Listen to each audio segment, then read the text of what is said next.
النصر أجرى استعداداته النهائية ربما ليست الأخيرة للمواجهة المقبلة في دوري زين، والتدريبات الأخيرة أيضا استمرت للفريق النصراوي بحضور كبير للاعبيه وبمشاركة كبيرة من قبل اللاعبين وبمعنويات كبيرة ظهرت في تدريبات اليوم.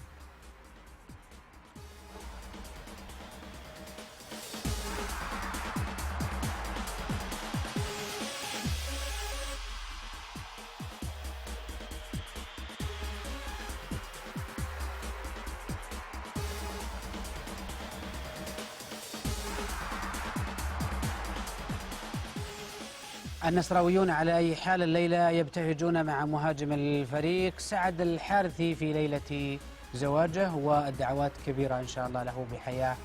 سعيدة إن شاء الله. وفقا لمراسل القناة الرياضية المتواجد هناك عبد الرحمن الدحيم، والذي مؤكد أنه حمل لنا الكثير من اللقاءات والكثير من الآراء والأحاديث في هذه المناسبة تزامنا مع هذه المناسبة سنعرضها إن شاء الله يوم غد. لكن وفقا لما أورده لنا أن حضور شرفي كبير شهده حفل زواج